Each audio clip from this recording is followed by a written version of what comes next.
శుక్లాంబరధరం విష్ణుం శశివర్ణం చతుర్భుజం ప్రసన్నవదనం ధ్యాయేత్ సర్వవిఘ్నోపశాంతయే.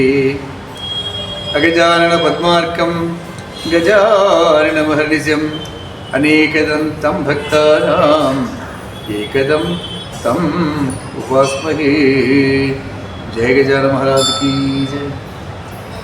యస్యో నామరూపాభ్యాం యా దేవీ సర్వమంగళా తయో సంస్మరణాత్ పుంసాం సర్వతో జయమంగళం. గురు బ్రహ్మ గురు విష్ణు గురుదేవో మహేశ్వర గురు సాక్షాత్ పరబ్రహ్మ తస్మై శ్రీ గురవే నమః. శ్రీ గురుభ్యో నమః. హరి ఓం. భగవత్పాదుల వారు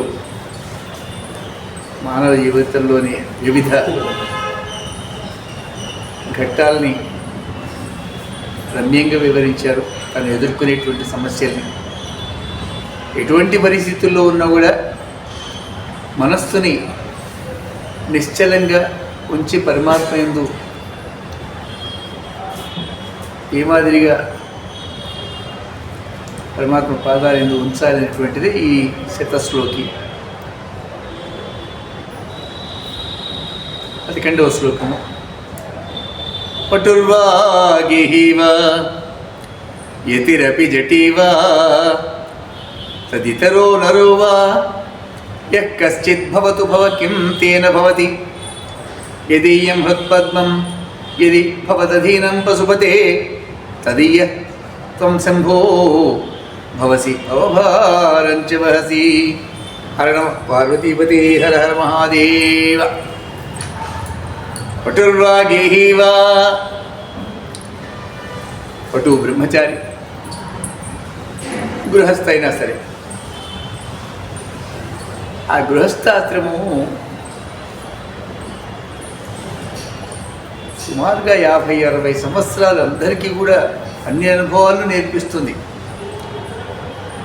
సంతోషము, దుఃఖము, బరువు, బాధ్యత, వ్యాధి, సమాజంతో ఆరాట పోరాటాలు అన్నీ కలగలిసినటువంటి విషయాల యొక్క ఆశ్రమం అది గృహస్థాశ్రమం. ఎన్నో నియమాలు పెట్టారు. అందుకనే వీడు స్వేచ్ఛా విహారం చేస్తే వీడి సమాజాన్ని పాడేస్తాడు వీడు అని ఋషులు ఎంతో ముందు చూపుతో గృహస్థుకి ఉండవలసినటువంటి విధి విధానాలు ఏమిటి, వాడు ఆచరించవలసినటువంటి ఆచారాలు ఏమిటి, నియమాలు ఏమిటి వివరంగా చెప్పారు. గృహ్య సూత్రాలు మనకి ఈ షడంగాల్లో కల్పసూత్రాలు ఏదైతే వస్తుందో ఇవన్నీ కూడా వివాహం చేసుకున్న తర్వాత నీ లైఫ్కి వేరే మాదిరిగా టర్నింగ్ పాయింట్ అది. అప్పటిదాకా ఇష్టం వచ్చినట్లు విహరిస్తాడు బ్రహ్మచారి. వివాహం అవ్వగానే అనేక నియమాలు అప్లై అవుతున్నాయి అన్నమాట. ఆ గృహస్థ ఆశ్రమం సరిగ్గా నిర్వర్తించడం అనేటువంటిది. భార్య, పిల్లలు, తల్లిదండ్రులు, బంధువులు, అత్తమామలు, వారి బంధువులు, తాత ముత్తాతలు, కొడుకులు, మనవళ్ళు, కోడళ్ళు, అనేక రకాల బంధుత్వాలతో అల్లుకుని ఉంటాడు వీడు. విడిపించుకుని వెళ్ళలేడు. అదే బ్రహ్మచారిగా ఉన్నప్పుడు ఎవరినైనా ఎదిరిస్తాడు, వదిలేడిపోతాడు, కోపం వస్తుంది, పారిపోతాడు, ఏం చేస్తాడు. కానీ ఒక్కసారి ఆ స్త్రీ చెయ్యి అందుకుని వివాహితుడు అయ్యాడో కోపం అయితే ఉంటుంది కానీ వదిలి వెళ్ళలేడు. కాలం గడిచే కొద్దీ కూడా బంధువులు పెరుగుతూ ఉంటారు. ఆ వలలో మధ్యలో ఇరుక్కుంటాడు, బయటికి వెళ్ళలేడు. అటువంటి ఆశ్రమ నియమాలు ఏమిటి అనేది మనకి మహర్షులు చెప్పారు. ప్రత్యేకంగా మనకి దక్షిణాత్యులకి ఆపస్తంభ ఋషి మనువు చెప్పిన వాటినే కాలం గడిచే కొద్దీ కూడా మారుతూ ఉంటాయి కాబట్టి మళ్ళీ ఆపస్తంభుడు మనకి కొంచెం వివరంగా చెప్పాడు గృహస్థాశ్రమం యొక్క నియమాలు ఏమిటి అనేటువంటిది. ఆపస్తంభుడు తెలుగువాడు.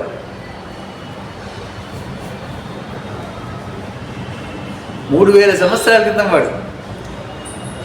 3000 ఏళ్ల క్రితమే తెలుగు అద్భుతంగా వైభవంగా ఉంది. వీళ్ళంతా 1000 ఏళ్ళు అని చెప్పేసి ఏదో లిమిట్ పెట్టి తమిళనాడులో ఆ ప్రాచీన భాషని అరవ భాషకి వెళ్ళేదో గుర్తింపించారు గవర్నమెంట్. అసలు ఏం అధ్యయనం చేశారు, ఎవరు చెప్పారు మీకు ఇవన్నీ కూడా?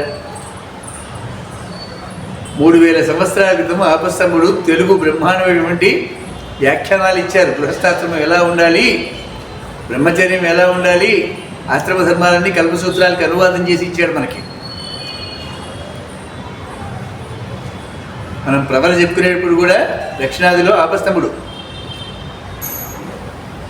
ఉత్తరాదిలో కాత్యాయనుడు, లాట్యాయనుడు, వీళ్ళు వాళ్ళ వేద విభాగాల శాఖలు స్వరంతో మారుతాయి అన్నీ కూడా. శుక్ల యజుర్వేదం వాళ్ళకి, మనకి కృష్ణ యజుర్వేదం. మనం పాటించే ఆచారాలన్నీ కూడా కృష్ణ యజుర్వేదం సంబంధించినవే. ఈ కృష్ణ యజుర్వేదంలో వివాహం అనగానే కర్మకాండ మొదలవుతున్నది. బ్రహ్మచర్యంలో మీరు కర్మకాండ అలవాటు చేస్తారు. వివాహం అనగానే కర్మలన్నీ చేసేటువంటి కర్మానికి అధికారి కాబట్టి కర్మలకి కర్మాధికారి యజమాని అవుతున్నాడు.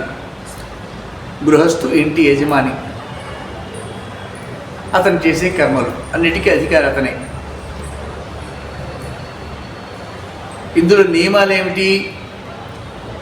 తల్లిదండ్రుల్ని ధిక్కరించకూడదు.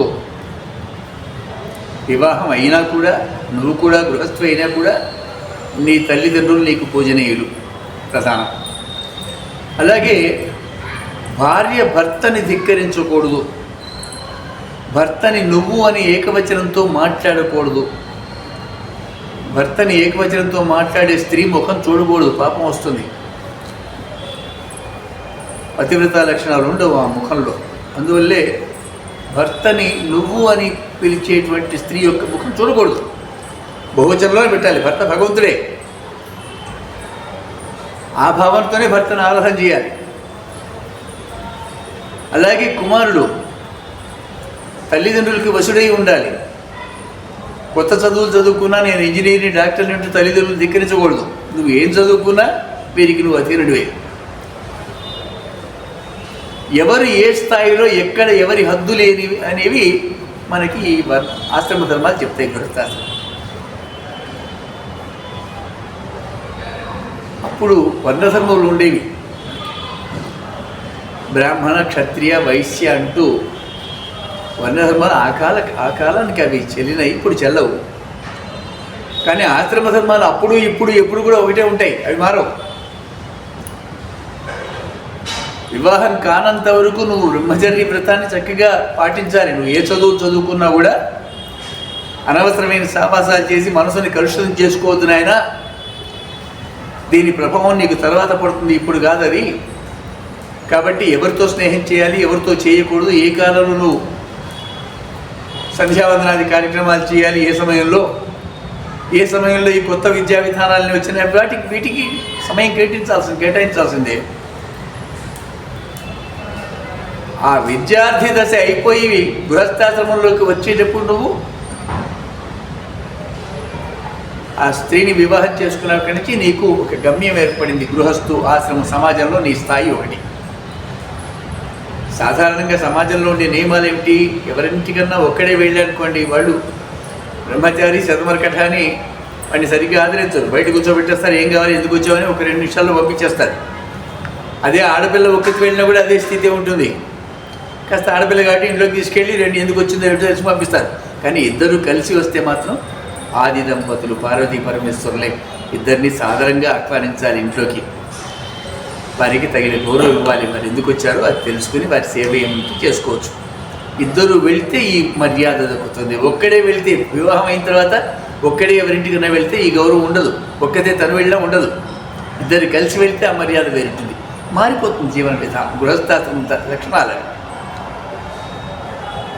వంట చేసే విధానము, నైవేద్యం పెట్టే విధానము, అతిథి భోజనము, గోపూజ, తన కింద పనిచేస్తున్నటువంటి పాలేర్లు, పనివాళ్ళు, వాళ్ళని ఎలా చూడాలి, ఇల్లు ఎలా నిర్మాణం చేసుకోవాలి, ఆ ఇంటి కొలతలు ఎలా ఉండాలి, ఏ దిశాముఖం ఉండాలి, తన నక్షత్రానికి సరిపడేటువంటి సింహద్వారం ఎటు పెట్టాలి. గృహస్థికి ఇవన్నీ కష్టపడి కట్టుకుంటాడు ఇల్లు, లేదా ఎక్కడ కొనుక్కుంటాడు డబ్బులు పెట్టడంగా. ముందు చూసుకోవాలి, నీ జాతక నక్షత్రానికి ఆ ప్రధాన ద్వారం కుదురుతుందా లేదా? కొంతమందికి దక్షిణ ద్వారం పనికిరాదు, కొంతమంది దక్షిణ ద్వారమే పనికి వస్తుంది, సింహద్వారం. దక్షిణం వైపు ఉందండి మంచిది కాదు అనుకుంటారు. అట్లా కాదు, ఎవరిది వాళ్ళకే ఉంటుంది అది. తూర్పు, పడమర, దక్షిణము, ఉత్తరము 4 వైపులు కూడా సింహద్వారాలు పెట్టుకోవచ్చు. కానీ నీ నక్షత్రానికి మ్యాచ్ అయ్యి ఉండాలి. అది చూస్తాను. ఇంట్లో వంట ఎక్కడ చేయాలి, దేవుడి యొక్క గది ఎక్కడ, బెడ్రూమ్ ఎక్కడ, పిల్లల రూమ్లు ఎక్కడ ఉండాలి, పిల్లలు ఎక్కడ ఉండాలి, అన్నీ కూడా గృహస్థాశ్రమ ధర్మాలకు చెందినటువంటివన్నీ కూడా. కన్యాదానం చేయటం దగ్గర నుంచి పిల్లల్ని పెంచే విధానాలు ఓ 50-60 సంవత్సరాలు. పర్వదినాలు ఏమిటి? ప్రతి పర్వదినం తప్పనిసరిగా గృహస్థ ఆచరించాలి. పట్టించుకోవట్లేదు ఈ రోజుల్లో ఎవరు. ప్రతిరోజు పర్వదినమే మనకి. మిగతా వాళ్ళకి ఏడాదికి 1-2 పండుగలే వస్తాయి, మనకి అట్లా కాదు, రోజు పండుగనే. ప్రతి తిథిలో ఒక విశేషం ఉంది, ప్రతి నక్షత్రంలో ఒక విశేషం ఉంది. కాల విశేషాలు తెలిసి ఆనాటి దేవతాశక్తి ఏదైతే ఉందో దాన్ని ఆరాధించే విధానం మనకు చెప్పబడింది. కృత్తికా నక్షత్రం నాడు తమిళనాడులో అద్భుతంగా చేస్తారు కృత్తికై అని చెప్పేసి. చాలా వేడిగా ఉంటాయి, ఊరేగింపులు మేళతాళాలతో చక్కగా ఉంటుంది, పల్లకి సేవలు. మన దగ్గర ఆరుద్ర నక్షత్రం బాగా చేస్తాం, వాళ్ళు చేస్తారు ఆరుద్ర. ఒక్కొక్క నక్షత్రం ఒక్కొక్క విశేషం, ఒక్కొక్క రోజు ఒక్కొక్క విశేషం, ఒక్కొక్క తిథి ఒక్కొక్క విశేషం. 365 రోజులు పండగలే పండగలు. మనకి ఓపిక ఉండాలి చేసుకోవడానికి, అంతే. విత్తమం ఉండాలి. సాధ్యమైనన్ని పర్వదినాలు ఆచరించాలి. వివాహం అయిన తరువాత సంతాన ప్రయత్నం, సంతానాన్ని కలిగి ఉండాలి తప్పనిసరిగా. సంతానం లేకపోతే ఉత్తమ గతులు ఉండవు.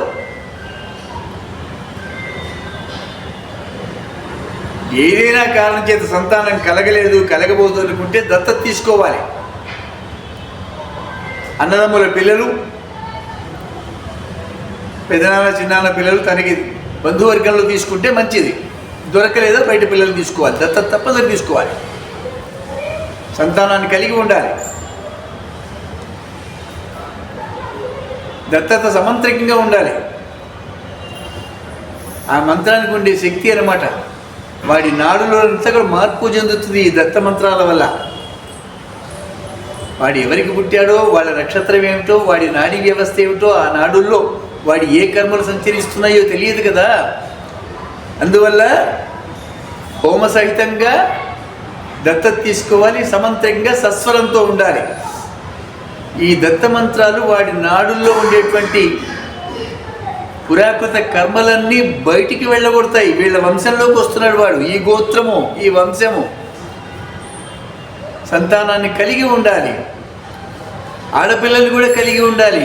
ఆడపిల్లలు వద్దనుకుంటారు చాలామంది, పొరపాటు. సాక్షాత్తు జగన్మాత ఆడపిల్ల. ఆడపిల్లలు మగపిల్లలు కలిగి ఉండాలి. కన్యాదానం చేయటం మహాభాగ్యం. చక్కగా పెంచి విద్యాబుద్ధులు చెప్పించి ధర్మాన్ని నేర్పించి గృహస్థాశ్రమ ధర్మాన్ని నేర్పించి వెళ్ళవలసిన ఇంట్లో నీ బాధ్యతలు ఏంటో చక్కగా ఇప్పుడే చెప్పి సాలంకృతంగా సుముహూర్తంలో సరి అయిన యోగుడి అయినటువంటి వాడికి కన్యాదానం చేయటం అనేది 7 తరాలు అటు తరాలు ఇటు తరాలు తరిస్తాయి. పితృదేవతలంతా తరిస్తారు. అంత శక్తి ఉంటుంది ఆ కన్యాదానానికి. ఆ భాగ్యాన్ని కోల్పోకూడదు. ఎలాగైనా సరే ఒక ఆడపిల్ల కలగాలి మన ఇంట్లో. 1 నలుగురైనా 10 మంది అయినా సరే.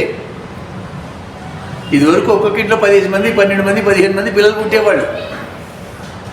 తినే ఆహారంలో మంచి పట్టుతో ఉండేది. ఇప్పుడంతా ఎరువులు తింటాం కాబట్టి పిల్లలు పుట్టలే. మందులు ఎరువులే. పంట ఎక్కువ వస్తుంది కానీ బలం ఉండదు. అందులో వెన్నెముక మెత్తబడిపోతుంది. వీర్యంలో ధాతువులు తగ్గిపోతున్నాయి కాబట్టి సంతానం కలగట్లేదు. తినే ఆహారం అది. ఇదివరకు అట్లా ఉండేది కాదు. మంచి పట్టు, గింజ పట్టుతో ధాన్యంగా ఉండేది. ధాన్యం అంతా పట్టుత్వంగా ఉండేది, ధాటిగా ఉండేది.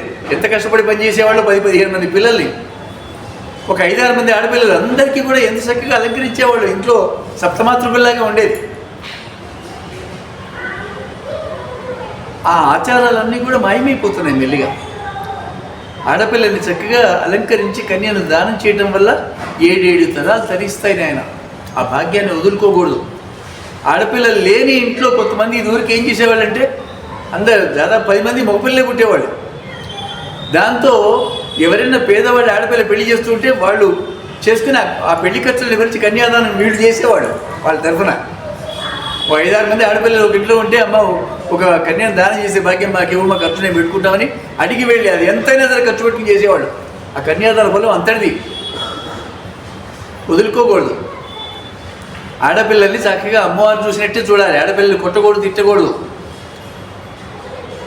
దైవ నింద, వేద నింద, గో నింద, బ్రాహ్మణ నింద, స్త్రీ నింద చేయకూడదు. నిందాపంచకం అది చేయకూడదు. అది వదలదు పాతకం. ఆడపిల్లల్ని ముద్దుగా లాలించి పెంచాలి. మనస్సు బాధ పెట్టకూడదు. ఆడపిల్ల కన్నీళ్లు కార్చకూడదు. ఒక్క బిందువు కన్నీళ్లు నేల మీద పడ్డంటే ఆ వంశానికి అరిష్టం అది. మగపిల్లల్ని కలిగి ఉండాలి. గృహస్థాశ్రమంలో నీకు ఇవ్వబడ్డవి. ఆ కలిగి ఉన్న పిల్లల్ని జాగ్రత్తగా పెంచాలి. నిర్లక్ష్యం కూడదు. వాళ్ళకి ధర్మాలన్నీ నేర్పాలి. సమాజం యొక్క విషయాలన్నీ చెప్పాలి. సమాజంలో సమస్యల గురించి చెప్పాలి. లేకపోతే ఫేస్ చేయలేరు వాళ్ళు. పిరికితనం వస్తుంది, లేకపోతే ధైర్యం ఉండదు. రాముడి గురించి, అర్జునుడి గురించి, శివుడి గురించి, కృష్ణుడి గురించి కథలు చెప్తూ ఉంటే పిల్లల్లో మానసిక బలం ఏర్పడి ఎటువంటి సమస్యలన్నా ఈజీగా ఫేస్ చేస్తారు వాళ్ళు. లేకపోతే పిరికి వాళ్ళుగా మారుతారు. వాళ్ళని జాగ్రత్తగా పెంచాలి. వాళ్ళు దుర్మార్గులుగా మారకుండా చూస్తూ ఉండాలి. సమాజానికి హానికారులుగా ఉండకూడదు వాళ్ళు. మనకి తెలియకుండా వాడు తప్పుడు పనులు చేస్తూ సావాసాలు, చెడు సావాసాలు పెట్టుకుని సమాజాన్ని పాడు చేస్తాడేమో. ఆ పాపం అంతా మీకు వస్తుంది. ఇలా పిల్లల్ని జాగ్రత్తగా పెంచటం బాధ్యత గృహస్థాశ్రమంలో. కన్నామా, ఫీజు కట్టేసామా, ట్యూషన్కి వేసామా, మంచి స్కూల్లో 1,00,000, 2,00,000, 5,00,000 డొనేషన్లు కట్టి వేసేసామా, బాధ్యత అయిపోయి చేతులు కొట్టుకుంటే కాదు. వాడికి నీ కులాచారము, వంశాచారము, నీ కుల పెద్దలు ఎవరైతున్నారో వారు, మీ తాత ముత్తాతలు, వారి గురించి ఆ పిల్లవాడికి చెప్పాలి. తాత బామ్మ అంటే తెలియకుండా పెరుగుతున్నారు పిల్లలు. వంశకర్తల గురించి చెప్పాలి వాడికి. ఈ సమాజంలో నీ వంశం కూడా ఒక పాత్ర. ఆయన నీ కులం ఏదైనా కావచ్చు, అన్ని గొప్ప కులాలే, ఏది తక్కువ కాదు. అనవసరంగా దుష్ప్రచారం చేసి మనుషుల మధ్య గోడలు కట్టేశారు వీళ్ళంతా కూడా. ఏ కులం ప్రత్యేకత ఆ కులానికే ఉంది. ఈ కుల పెద్దలు ఎవరున్నారో వంశకర్తలు వాళ్ళు. వాళ్ళని పూజించాలి తప్పనిసరిగా. అవి నేర్పాలి పిల్లలకి. బయట సమాజంలో ఏ విద్యా విధానం ఉన్నా కూడా నీ స్వధర్మానికి సంబంధించిన, నీ కులగోత్రకు సంబంధించినవి కూడా చెప్తూ ఉండాలి పిల్లలకి. అప్పుడే బ్యాలెన్స్గా ఉంటుంది వాడి బ్రెయిన్. లేకపోతే వాడు చెప్పింది నిజం, మనం చెప్పేంత అబద్ధం అనుకుంటాడు వాడు. పిల్లల్ని బాధ్యతగా పెంచాలి. ఉత్తమ పౌరులుగా తీర్చిదిద్దాలి. దేశానికి, ధర్మానికి సేవ చేసేటువంటి మనస్తత్వం కలిగేలాగా వాళ్ళని పెంచాలి. నేను మాత్రమే బాగుండాలనేటువంటి కోరికలు వాళ్ళు రాకూడదు. సమాజానికి సేవ చేయాలి. ఏదో రూపంలో నువ్వేం చదువుకున్నావో, ఏం సంపాదిస్తున్నావో, నీ దగ్గర ఏం శక్తి ఉందో అది సమాజానికి సమర్పణ చేయాలి. నేనే తినేస్తా అనుకోకూడదు. ఆ భావజాలం పిల్లల్లో ఉంచాలి, మనం పెంచాలి చక్కగా. పిల్లల్ని కళ్యాణం చేసేటప్పుడు కూడా యోగ్యులైన వారికి ఇచ్చి కళ్యాణం చేయాలి. ఆడపిల్లని వదిలించుకోకూడదు. 4 ఆడపిల్లలు పుట్టారంటే భరించలేక ఆ గోల ఎవరికొవరికి ఇచ్చి అంటగట్టేస్తుంటారు పాపం. అది పెద్ద దోషం. చక్కటి యోగ్యుడి చేతికి ఇచ్చి వివాహం చేయాలి. అప్పుడే నీకు కన్యాదానం లభిస్తుంది. నీకు మగపిల్లలు కూడా అంతే.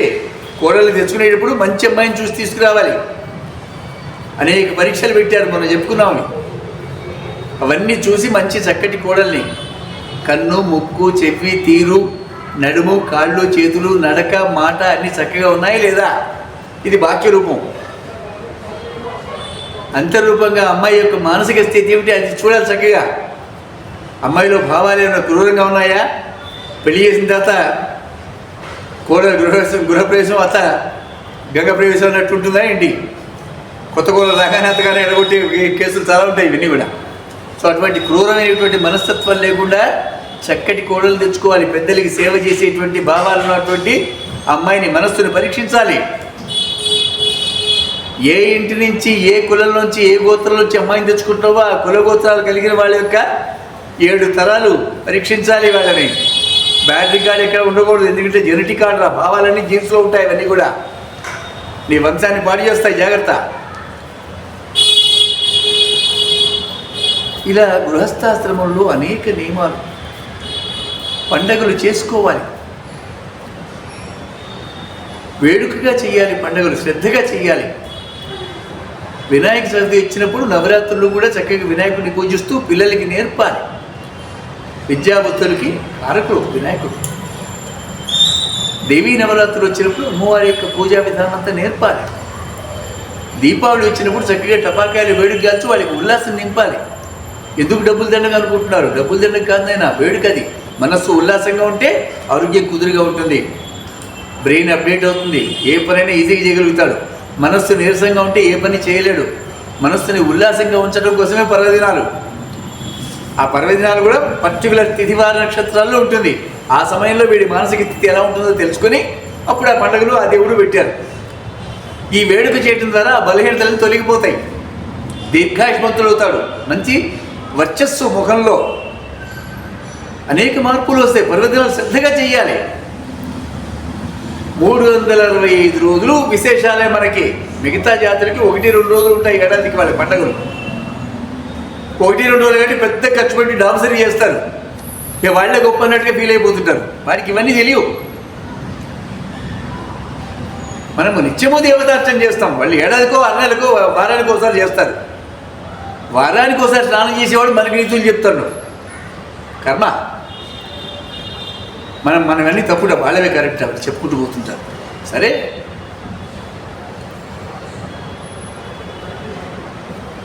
భారతీయ ధర్మశాస్త్రాలన్నీ కూడా అద్భుతమైనటువంటివి. నీ మనస్సు ఎక్కడ ఎప్పుడు ఎలా పరివర్తన చెందుతున్నదో అప్పుడు దాన్ని కట్టడి చేయటం కోసం ఆశ్రమ ధర్మాలు ఏర్పడ్డాయి. బ్రహ్మచర్యంలో ఉన్నప్పుడు, బాల్యంలో ఉన్నప్పుడు ఇంకా ఊహ తెలియదు కాబట్టి గురువు దగ్గర తీసుకెళ్ళి దింపుతారు. ఇంకా బయటికి రాణించరు వాడిని. వాడికి ఆలోకమే మొత్తం. చక్కటి విద్య, దేన్నైనా చక్కగా వివరించగలుగుతాడు. అంతటి అద్భుతమైన విద్య వేద విద్య. మూతికి మీసాలు వచ్చి కాస్త పురుషుడిగా వచ్చినాడు, లక్షణాలు మార్పు చెందుతోంది, శరీరంలో భాగాలన్నీ మారుతున్నాయనేసరికి చక్కటి కన్యను తీసుకొచ్చి వివాహం చేసేవాళ్ళు చిన్న వయసుకే. ఎటువంటి చెడులు అట్లా లేవు కాబట్టి ఇద్దరికీ కూడా చక్కటి సంతానం కలిగేది. మంచి స్వరద్రూపము, చక్కటి వాక్కు, కన్ను, ముక్కు, తీరు, ధారణాశక్తి, లోపల బయట కూడా అద్భుతమైనటువంటి సంతానం కలిగేవాళ్ళు వీళ్ళంతా కూడా. ఆ పిల్లలు, పుట్టిన పిల్లలు అద్భుతంగా ఉండేవాళ్ళు. కారణం ఎటువంటి చెడు అలవాట్లు లేవు. శారీరకంగా లేవు, బాహ్యంగా లేవు, అంతరంగం లోపల కూడా లేవు. ఒక నియమానుబద్ధంగా పెరిగిన పిల్లలు కాబట్టి వాళ్ళకి కలిగే సంతానం కూడా చాలా చక్కగా ఉంటారు. పిల్లల్లో, పుట్టినటువంటి పిల్లల్లో లోపాలు ఏర్పడుతున్నాయంటే కారణం ఏంటి? తల్లిదండ్రుల యొక్క తప్పది. వాళ్ళ దోషాలన్నీ పుణికిపుచ్చుకుని పుట్టాడు వీడు. జీవితాంతం బాధపడుతున్నాడు. నా తల్లిదండ్రులు ఇట్లా చేశారని వాడికి తెలియదు పాపం. మనం జాగ్రత్తగా ఉంటే మన పిల్లలు చక్కగా ఉంటారు. వాళ్ళ ఆలోచన విధానం కానీ, ఆరోగ్యం కానీ, వారి ప్రయత్నాలు కానీ. చాలామంది ప్రయత్నమే చేయరు. అబ్బా నా వల్ల అవుతుందా అనుకుంటారు. ప్రయత్నం చేస్తే కదా అవుతుందా కదా అనేది. ప్రయత్నం మొదలెట్టి కొంతమంది వదిలేస్తారు, మధ్యలోనే సమస్య వచ్చేసరికి వదిలేస్తారు. చివరిదాకా ఉండాలి. ఆటంకాలు ఏర్పడుతూనే ఉంటాయి. అన్నిటినీ అధిగమిస్తూ కార్యం సాధించాలి. అటువంటి మానసిక బలాన్ని ఇవ్వగలగాలి తల్లిదండ్రులు పిల్లలకి. మనవడు పుట్టిన తర్వాత మనవుడికి వివాహం చేసి వాడికి పిల్లవాడు మునిమనవుడు పుట్టిన తర్వాత వాడిని ఎత్తుకునేంతవరకు గృహస్థాశ్రమాన్ని వదలటానికి వీల్లేదు. మునిమనవాడిని ఎత్తుకొని లాలించి ఆడించి ఆ ముచ్చట తీరాలి. అప్పటిదాకా ఇల్లు వదిలి వెళ్ళే అధికారం లేదు. మునిమనవాడిని ఎత్తుకున్న తర్వాత ఇక పర్వాలేదు, పిల్లలంతా సెటిల్ అయిపోయారు, నా కొడుకు బాగానే ఉన్నాడు, మనవడు బాగానే ఉన్నాడు, మునిమనవడు కూడా బాగానే ఉన్నాడు, నీకు ఆత్మస్థైర్యం, నమ్మకం, విశ్వాసం కలిగిన తరువాత అప్పుడు వనప్రస్థము అన్నాడు. 3వ ఆశ్రమం. గృహస్థాశ్రమంలో అతిథి, గురువు, తల్లిదండ్రులు, పర్వదినాలు, కాలము యొక్క విశేషము, అతిథి భోజనము, పరివారము, ఇవన్నీ అనేక విషయాలు చెప్పబడ్డాయి. మనం 1-10 నిమిషాల్లో చెప్పుకునే విషయాలు కాదు ఇవన్నీ కూడా. నియమాలు అవన్నీ పాటించి తీరాల్సిందే.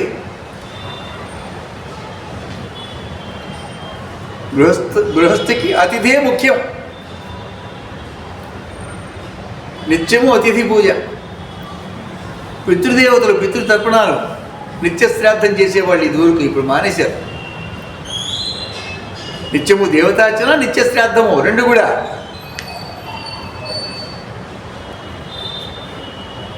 వచ్చిన అతిథికి భోజనం పెట్టడం, ఎవరు రాకపోతే వైశ్వదేవం చేయటం, నిత్యాగ్నిహోత్రం అనేది విధి గృహస్థకి. ఏ దేవతల వల్ల మనం ఆరోగ్యంగా సుఖంగా ఉన్నామో ఆ దేవతలకి ఒకంత హవిస్సులు. ఏ పితృదేవతల వల్ల మన వంశం నిలిచిందో వాళ్ళకింత కవ్యములు. పితృదేవతారాధన తప్పనిసరిగా అందరికీ విధి. ఎందుకంటే వారు వంశకర్తలు.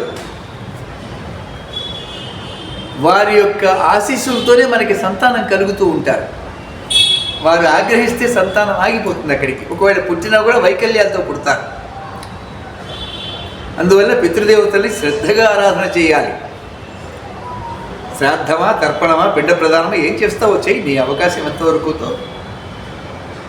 మర్చిపోకూడదు పితృదేవతల్ని. వాళ్ళు వంశరక్షకులు. నీ వంశాన్ని, నీ గోత్రాన్ని, ఎందుకంటే వాళ్ళు ప్రారంభించింది కాబట్టి వాళ్ళు జాగ్రత్తగా చూస్తూ ఉంటారు. వాళ్ళని మనం గుర్తించకపోతే ఇంతకు ఎన్ని కష్టాలు పడి ఈ వంశాన్ని నేను స్థాపన చేశాను భూమి మీద, వీళ్ళు నన్నే పట్టించుకోవట్లేదు, ఇట్లాంటి వాళ్ళ నా వంశంలో పుట్టిందని వాళ్ళు కనుక శాపాలు పెడితే ఇక పుట్టరు పిల్లలు. ఒకటి మగపిల్లలు పుట్టరు, ఆడపిల్లలే పుడతారు. ఆడపిల్లలు మీ గోత్రం కాదు, ఏదో ఒకనాడు మీ గోత్రం మారాల్సిందే కాబట్టి ఎవరు నిలబడరు. వంశాన్ని కంటిన్యూ ఆగిపోతుంది, కట్టయిపోతుంది అక్కడ. ఒకవేళ మగపిల్లలు పుట్టినా కూడా వైకల్యాలతో పుడతారు, వంశ స్థాపన జరగదు అక్కడ. అందువల్ల పితృదేవతను తప్పనిసరిగా ఆరాధించాల్సిందే.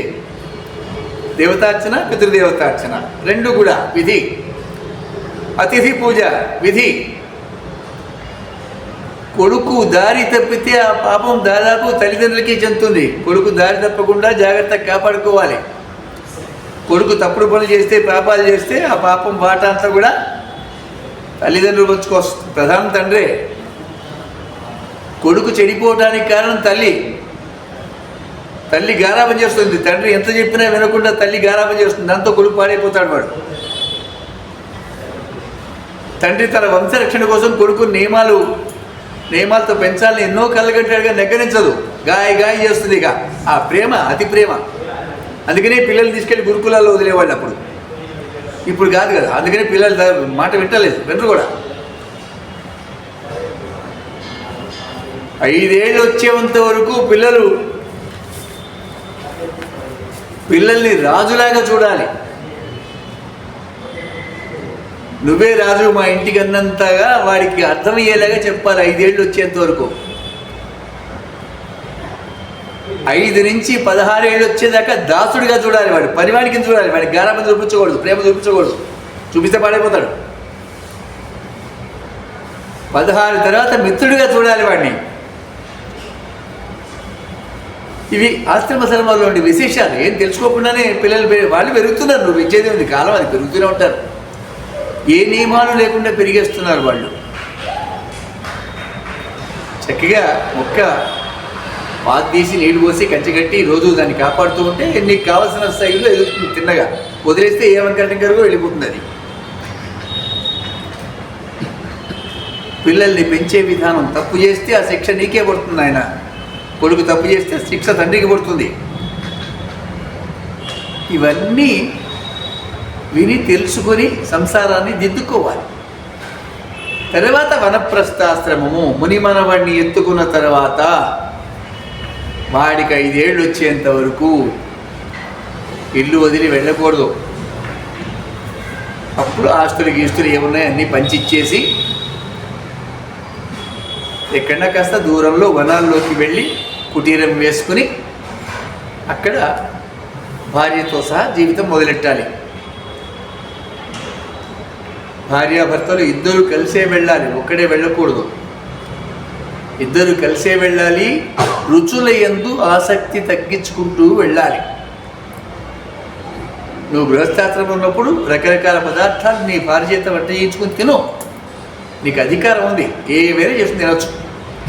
వనప్రస్థాల్లో అలా కాదు, ఒకటి రుచులు వదిలేయాలి పదార్థాల మీదవి, ఏది ఉంటే అది. అందుకని కందమూలాలు అంటారు. కొండేవి ఏమిటి? దుంపలు, కాయలు, పళ్ళు, ఇవే అడవిలో దొరికేవి, అవే తినాలి. మరీ మొహం మోతితే ఎప్పుడైనా కాస్త ఏ ఉప్మాన చేసుకుని తినచ్చు. అంతేగాని పదే మాత్రం రుచికరైన ఉప్పు తగలకూడదు. ఉప్పు తగలంగానే మళ్ళీ కోరికలు మొదలవుతాయి. ఉప్పుకి సంసారానికి మంచి సంబంధం ఉంటుందన్నమాట. భూమండలం అంతా సంసారము. సముద్రంలో ఉండే ఉప్పు సంసారాన్ని లాగుతూ ఉంటుంది సంసారం వైపుకి. అందువల్ల ఉప్పు తగ్గించేసేయాలి. ఉప్పు అంటే ఉప్పు, కారం, పులుపు అన్నీ కూడా, తీపి అన్నీ కూడా తగ్గించేస్తూ మెల్లిగా ఒక్క రోజులో రావు, ఓవర్నైట్లో ఏం అద్భుతాలు ఏం కావు. మెల్లిగా సాధన చేయాలి. కాయలు పళ్ళు తింటూ, పచ్చివి తింటూ కాలం గడిపేటువంటి సాధన నీకు అవ్వాలి.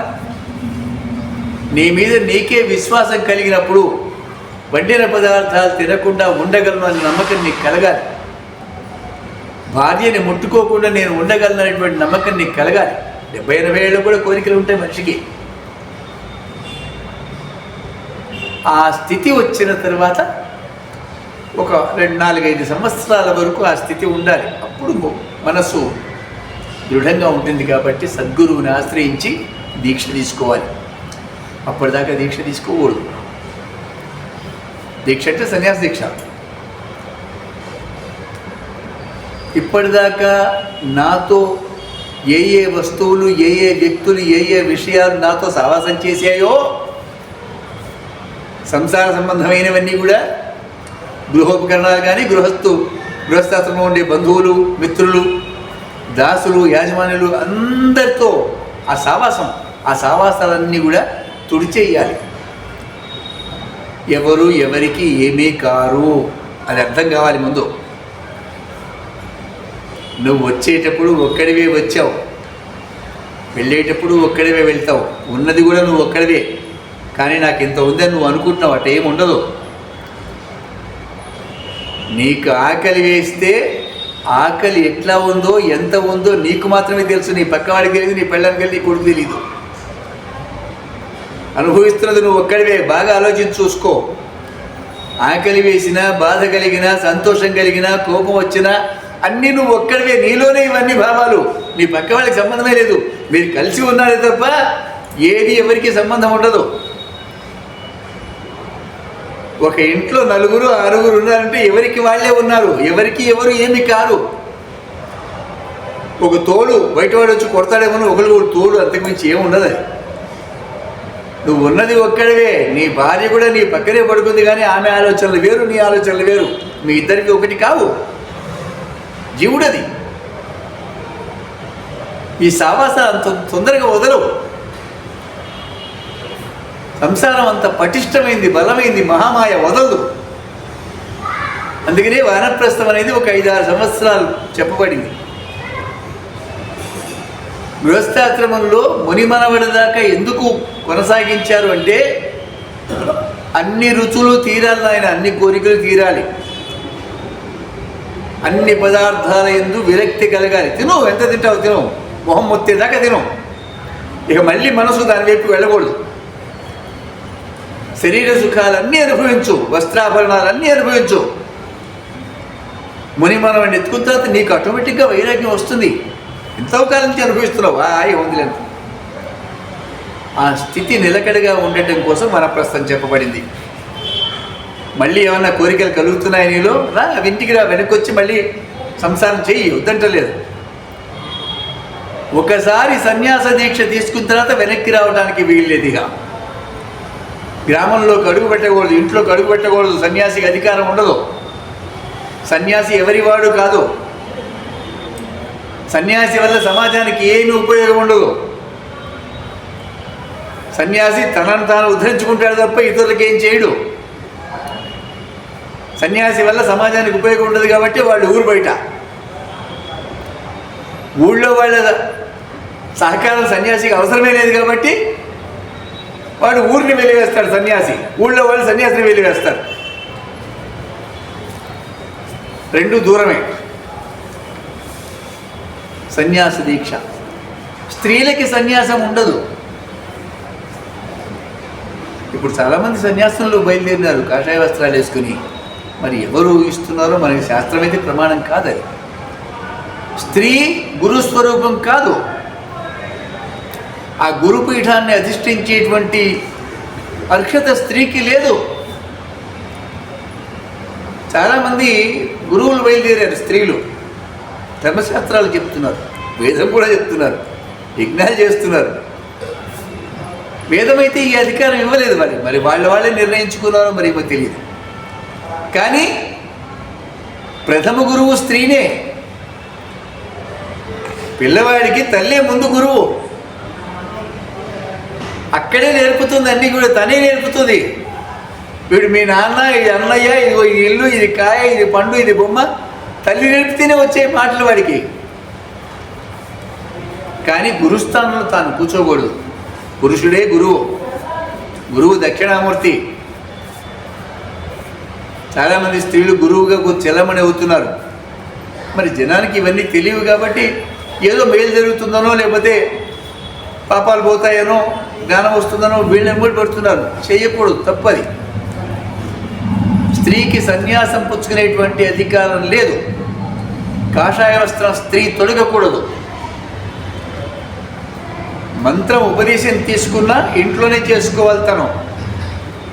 గృహస్థాశ్రమం వదలకూడదు స్త్రీ. పురుషుడు మాత్రమే అధికారం కలిగి ఉంటాడు. సన్యాస దీక్ష తీసుకున్నప్పుడు వీళ్ళకి బ్రహ్మసూత్రాలు ఉపదేశిస్తారు, దీక్షా నియమాలన్నీ చెప్తారు. ఈ బ్రహ్మసూత్రాలు ఏమిటి? పూర్తిగా వైరాగ్యం జనిస్తే తప్ప ఇది అర్థం కాదు. విరక్తుడై ఉండాలి సమాజం పట్ల, జీవితం పట్ల, దేహం పట్ల. దేహభ్రాంతి నశించాలి. చలివేస్తోంది అని ఏదన్నా కప్పుకోవడానికి ప్రయత్నం చేస్తే నీకు సన్యాసానికి అర్హత ఇంకా లభించలేదు. ఆకలి వేస్తోందా, ఏం తిందామని చూస్తున్నావా, నీకు అర్హత లేదు సన్యాసిగా. ఆకలి అంటే ఏది ఉండదు. నువ్వు సంసారంలో ఉండి ఉండే ఆలోచనలు అట్లా ఉంటాయి. నీకు అన్నాన్ని జయించగలగాలి. చలి, ఆకలి, ఇది బాగాలేదు, ఇది బాగుంది అనే భావం రాకూడదు. అది గృహస్థ లక్షణం. అది బాగున్నది ఏరుకుంటాడు, బాగాలేదు పడేస్తాడు గృహస్థు. సన్యాసికి అర్హత లేదు. బాగున్నా లేకపోయినా అదే పదార్థం వాడాలి, అంతే. చాలా కఠోరంగా ఉంటాయి నియమాలు సన్యాసివి. అందుకని సన్యాసి దీక్ష తొందరపడి పుచ్చుకోకూడదు ఎవరు కూడా. సన్యాసుల్ని చాలా గౌరవిస్తున్నారు. ఈ గౌరవం నాకు కూడా వస్తుంది అనుకుంటూ కాషాయ వస్త్రాలు వేసుకుంటున్నారు. అది పొరపాటు. అది రెంటికి చెడ్డ రేవడి అవుతారు వాళ్ళు. ఒకసారి ఇల్లు దాటి వెళ్ళి కాషాయ వస్త్రం వేసుకున్నారా దీక్ష తీసుకుని అంటే మళ్ళీ ఇంట్లోకి తిరిగి రాకూడదు. మహాపాపం అది. ఇంట్లో వాళ్ళు కూడా రాణించకూడదు, ఊళ్ళోకి రాణించకూడదు వాళ్ళని. ఇలా చతురాశ్రమాలు చెప్పబడ్డాయి. ఇందులో మనకి పీఠాధిపతులు సన్యాసులే. మళ్ళీ యతి, పరివ్రాజక, సన్యాసి, జటి, కుటి, ఇవి సన్యాసుల్లో రకాలు. మనకి పీఠాధిపతులు కాషాయ వస్త్రం వేసుకున్న దీక్షాధారులే. ఈ గృహస్థాశ్రమంలో ఉండి సన్యాసం తీసుకున్న వాడికి బ్రహ్మసూత్రాలు చెప్తారు. వాడు పాటించవలసిన విధానం అది. కానీ పీఠాధిపతులకి అలా ఉండదు. సమస్త విద్యలు నేర్పుతారు ముందు బాల్యం నుంచే. సమాజ ఉద్ధరణ కోసం వాళ్ళు సన్యాస దీక్ష తీసుకున్నారు. సమాజంలో ధర్మస్థాపన కోసం. మనం చాలా సామాన్యులం. మనం ఏదో కష్టపడి ఇంత ఉద్యోగం చేసుకుని పెళ్లి చేసుకుని పిల్లల్ని కానీ ఆ సంసారంలో మునిగి తేలుతూ ఉంటాం, సమస్యల యొక్క వలయంలో చిక్కుకుంటాం. సో మనకి ధర్మాధర్మాల విచక్షణ కలగజేసేందుకు పీఠాధిపతులు మనకి. ఆ పీఠాధిపతులు కూడా సరి అయినటువంటి అధికారి అయి ఉండాలి. 14 ధర్మశాస్త్రాలు మనకి, వేదము, 4 వేదాలు కూడా, వేదము, పురాణాలు, ఇతిహాసాలు, కావ్యము, మీమాంస శాస్త్రాలు, ఇవన్నీ 14 ధర్మశాస్త్రాలుగా చెప్పబడతాయి. ఇవన్నీ కూడా అధ్యయనం చేయాలి ఆయన బాల్యం నుంచే. ఎవరికి ఏ సందేహం కలిగినా సమాధానం చెప్పగలిగేటువంటి స్థాయి ఆయనది. వాళ్ళు మాత్రమే పీఠాధిపతులు. మనకి దక్షిణామ్నాయం శృంగేరి, మనకి వారే పీఠాధిపతులు. ఏదన్నా ధర్మ సందేహం కలిగినప్పుడు శృంగేరికి వెళ్ళి తెలుసుకోవాలి, లేదా ఫోన్ చేస్తే చెప్తారు వాళ్ళు. మిగతా పీఠాలు ఏవి కాదు, మిగతా వాళ్ళు ప్రైవేట్ పీఠాలు ఇవన్నీ కూడా. వాళ్ళే పెట్టుకుని వాళ్ళే గురువుగా వాళ్ళే పీఠాధిపతులు తయారైపోయినారు. ఎవరిచ్చారో వీళ్ళకి దీక్ష కూడా తెలియదు. వాళ్ళు పాటిస్తున్న దీక్షా నియమాలు కూడా మనకి ఎవరికి తెలియవు. శృంగేరి మాత్రమే మనకి ధార్మిక పీఠం. ఆంధ్ర, కర్ణాటక, తెలంగాణ, రాయలసీమ, తమిళనాడు, కేరళ, ఈ 4-5 రాష్ట్రాలకి కూడా శృంగేరినే మనకి పీఠం. ఇక్కడుండి అన్ని కులాలు, వర్ణాలు, వాళ్ళ స్థాయి, అర్హత, వారి విద్యా విధానం, వారి కుటుంబ వైవాహిక వ్యవస్థ ఎలా ఉండాలి, వారి సంసారం ఎలా నడపాలి, పండుగలు ఎలా చేసుకోవాలి, ఈ షోడశ కర్మలు ఎలా ఆచరించాలి, అన్నీ కూడా శృంగేరి ద్వారానే తెలుస్తాయి మనకి. శృంగేరిని కాదని ఇప్పుడు కొత్త పీఠం చాలా బయలుదేరినాయి. కొత్త పీఠాధిపతులు చాలా తమకు తామే ప్రకటించుకున్నారు. నేనే గురువుని, నేనే దేవుడిని అంటున్నారు. ఒక్కొక్కడైతే భగవాన్ సో అంటూ బోర్డులు పెట్టుకుని బ్యానర్లు కట్టుకుని ప్రచారం చేసుకుంటున్నారు. ఎంత దోషం అంటే సమాజాన్ని నాశనం చేస్తున్నారు వీళ్ళంతా కూడా. నువ్వు భగవంతుడు, సాక్షాత్తు శ్రీ మహావిష్ణువు భగవంతుడు. ఆయన ధర్మస్థాపన కోసం మానవదేహంగా మానవుడిగా అవతరించారు. ఆయన మానవుడిలాగానే ప్రవర్తించారు. ఎక్కడ కూడా నేను దేవుడిని అని చెప్పుకోలే రాముడు. రామాయణం మొత్తం చదవండి, 24,000 శ్లోకాలు. ఎక్కడ కూడా రాముడు నేను దేవుడిని అని చెప్పలేదు. కానీ ఈరోజు ప్రతి గాడిద కూడా కాస్త కాషాయస్తాడు, నేనే దేవుడిని చెప్తున్నాడు. జనాన్ని దోచుకోవడం కోసం, డబ్బుల కోసం. ఇవి తప్పు. ఎవరు కాషాయ వస్త్రం వేసినా మనం నమస్కారం చేయాల్సిందే. అది పరిధి, మన హద్దింతే. మనం గృహస్థంలో ఉన్నాం కాబట్టి, గృహస్థిగా ఉన్నాం కాబట్టి మన పైన ఉన్నారు వారు, కాషాయ వస్త్రం ధరించిన వారు. కాబట్టి ఒక నమస్కారం చేయాలి. ఎందుకంటే కాషాయ వస్త్రం అంత ఈజీ కాదు. అనేక నియమాలు ఉంటాయి దాన్ని ధరించడం చాలా కష్టం. అది ఆ నియమాలు పాటిస్తున్నాడంటే నమస్కారం చేయాల్సిందే మనం. కానీ మనకి మాత్రం శృంగేరియే దారి తప్పకూడదు. కంచిపీఠం కూడా శృంగేరికి ఉపపీఠమే. కంచి పరమాచార్యుల వల్ల ఆ పీఠానికి మహా పేరు వచ్చింది, కానీ ఉపపీఠమే. సో ధర్మాధర్మాల యొక్క పరిస్థితి అర్థం కానప్పుడు, వాటి మధ్య కొంచెం భేదం ఏర్పడినప్పుడు మనం శృంగేరికి కాంటాక్ట్ చేస్తాం. ఏవి ధర్మాలు మనకి, గృహస్థికి ఏం ధర్మాలు ఉన్నాయి, వటుకు ధర్మాలు ఏమిటి, వనప్రస్థుడికి ఏం ధర్మాలు, సన్యాస ధర్మాలు ఏమిటి, పరివ్రాజక ధర్మాలు ఏమిటి, రాజధర్మాలు ఏమిటి, భృత్య ధర్మాలు ఏమిటి, అన్నీ కూడా తెలుసుకుంటే జీవితం సుగమంగా ఉంటుంది. తెలియకపోతే చికాకుగా ఉంటుంది, అంతే తేడా. దీన్ని భగవత్పాదుల వారు 11వ శ్లోకం ఇది. చాలా ఉన్నాయి చెప్పుకోవడానికి, మనం క్లుప్తంగానే చెప్పుకుందాం ఇక్కడ. పటుర్వాగేవా యతిరపి జటీవా తదితరో నరో వా యః కశ్చిద్ భవతు కిం తేన భవతి యదీయం హృత్పద్మం యది భవదధీనం పశుపతే తదీయస్త్వం సింభో భవసి భవభారం చ వహసి. హర నమః పార్వతీపతే. హర హర మహాదేవ.